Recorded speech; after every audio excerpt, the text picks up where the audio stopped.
Voilà, le dernier chapitre de la soirée concernant le prélèvement de la Hala. Ce qu'on appelle aujourd'hui, vous avez souvent entendu l'appellation Hafrashat Hala. Alors aujourd'hui, c'est vrai que c'est devenu un peu plus spectaculaire parce qu'on aime bien le spectaculaire dans nos générations. Mais la Hafrashat Hala, elle n'est pas née dans les années 2025.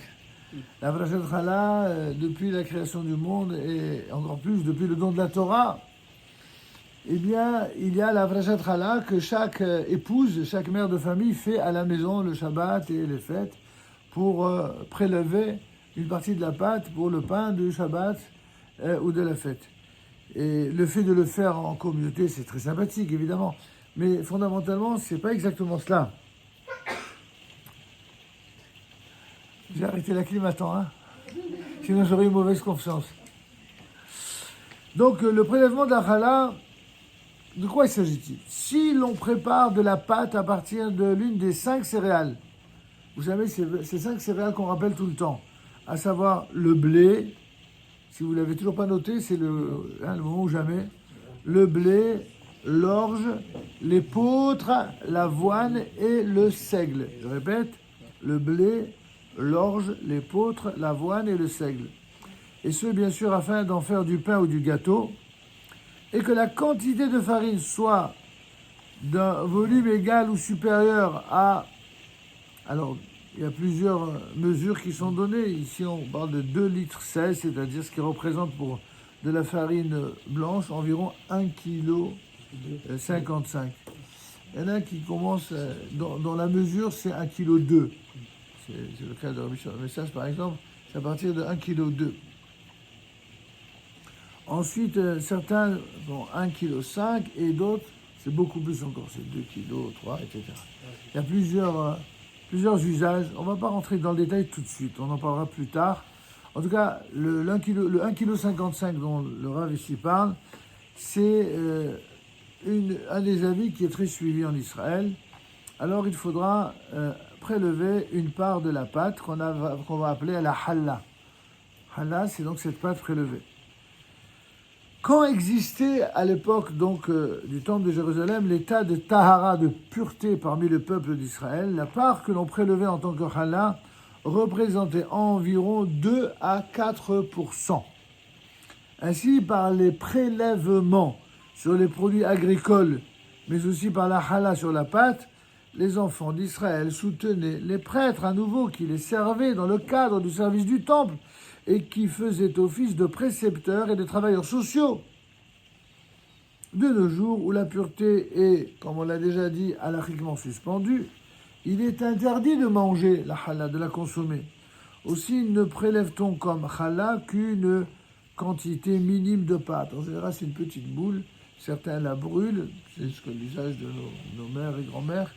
Et d'autres, même s'ils ne la brûlent pas, ils la mettent dans un truc en plastique ou dans un papier journal, et puis ils la jettent après. En tout cas, nous, on a l'habitude de la brûler. La mitzvah se pratique ainsi. Après que la farine et l'eau se sont formées en pâte, on prélève une quantité minime de pâte comme challah, et l'on prononce la bénédiction Baruch Ata Adonai Eloheinu Melech HaOlam Asher Kiddeshanu Bemitzvotav Vetzivanu Leafrish Halla. Certains ajoutent, c'est notre cas, l'usage séfarade, l'afrish Halla min ha'issa.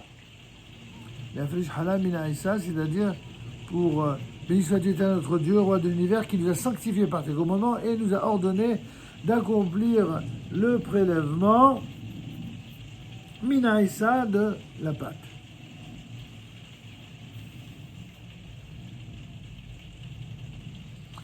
Ce morceau de pâte prélevé, donc comme challah, doit être enveloppé puis mis à la poubelle ou bien brûlé, comme on l'a dit, et de façon à ce qu'on ne le mange pas par erreur. Et puisque pour toutes les mitzvot qui sont afférentes à la maison, eh bien nos épouses ont la priorité, c'est donc une sorte de droit de considération particulière à l'épouse que d'accomplir la mitzvah. A priori, un homme, il pourrait très bien le faire. Mais ça fait partie des 3 mitzvot qui ont été dédiés plus particulièrement à l'épouse. C'est sa chasse gardée. Que ce soit la halal, justement, que ce soit l'allumage des bougies de Shabbat et des fêtes, et toutes les règles de pureté familiale dépendent essentiellement de l'épouse dans la tradition juive. Et quand l'homme et la femme préparent ensemble du pain ou des gâteaux, ça reste quand même elle qui doit faire la mitzvah. De nombreuses femmes chérissent cette mitzvah parce qu'elle révèle la sainteté que recèle le pain, aliment qui est le plus important et le plus nourricier évidemment de l'homme. Et c'est pour cela que quand on avait étudié, si vous vous souvenez, les lois relatives à Pessah, on avait posé cette question, comment se fait-il que l'élément le plus sacré, le plus nourricier et le plus nourrissant, qui s'appelle le pain, la pâte, devient la chose la plus honnie et la plus désacralisée au point de la brûler. Puisqu'on fait, rappelez-vous, le bi'ur hametz, la veille de Pessah. Pourquoi on le brûle? On n'a qu'à simplement s'en débarrasser. Pourquoi le brûler?